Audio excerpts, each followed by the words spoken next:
હવે આપણે જોઈશું કેટલીક ટર્મિનોલોજી કે જે આગળના અભ્યાસમાં આપણને મદદરૂપ થશે. એમાં ફર્સ્ટ છે સુપિરિયર.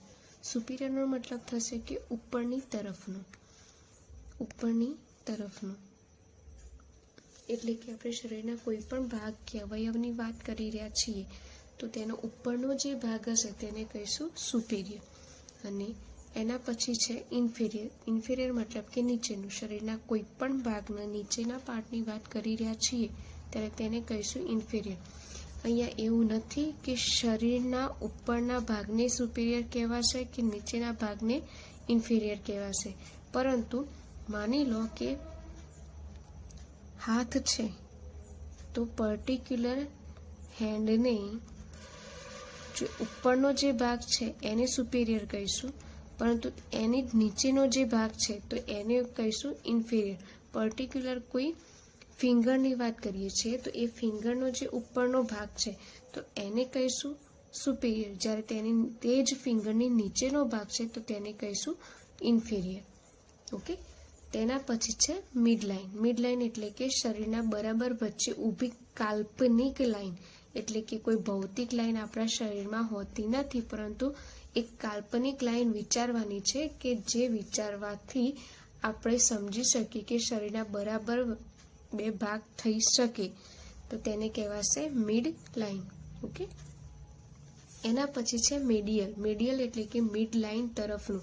જ્યારે આપણે બહારથી શરીરની જે મિડ લાઇનની આપણે વાત કરી એની તરફની કોઈ વાત કરી રહ્યા છીએ તો તેને કહેવાશે મિડ લાઇન. એટલે કે આપણે કોઈને કહીએ છીએ કે ઇન્સ્ટ્રક્શન આપે છે કે તમારો હાથ શરીર તરફ લઈ જાઓ, મતલબ આ હાથ આ બાજુ લઈ જશે, બરાબર?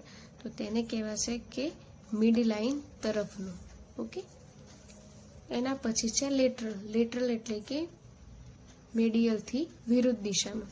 એટલે કે જે મેડિયલમાં શું હતું, શરીરના બહારની સાઈડથી અંદરની સાઈડ મિડ લાઇન તરફની વાત હતી, જ્યારે લેટરલની અંદર શું છે, જે મિડ લાઇન છે એની ઓપોઝિટ એટલે કે વિરુદ્ધ દિશામાં વાત કરવાની છે, જેને કહેવાશે લેટરલ. ઓકે. તેના પછી છે એન્ટેરિયર. એન્ટેરિયર એટલે કે શરીરના આગળના કોઈ પણ પાર્ટની કે અવયવની વાત કરીએ છીએ ત્યારે કહેવાશે કે એન્ટેરિયર પાર્ટ. માની લો કે આપણે આઈઝની વાત કરતા હોય તો શું કહીશું, એન્ટેરિયર પાર્ટ. જ્યારે આપણે શરીરના પાછળના કોઈ પણ ભાગની વાત કરીએ છીએ તો તેને શું કહેવાશે, પોસ્ટેરિયર. ઓકે. તેના પછી છે પ્રોક્સિમલ. પ્રોક્સિમલનો મતલબ થશે કે નજીકનું. જ્યારે કોઈ પણ નિયરેસ્ટ કે સેન્ટર બોડી પોઈન્ટની વાત કરીએ છીએ ત્યારે શું કહેવાશે, પ્રોક્સિમલ. અને કોઈ દૂરના પોઈન્ટની વાત કરીએ છીએ ઓકે તો તેને કહેવાશે ડિસ્ટલ.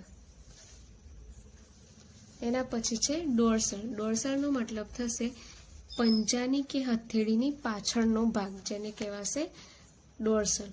જ્યારે પામર. પામનો મતલબ શું થાય, પામ એટલે હથેળી. તો પામરનો મતલબ થશે કે હથેળી તરફનો જે ભાગ છે તેની વાત કરતા હોઈશું તો તેને કહેવાશે પામર.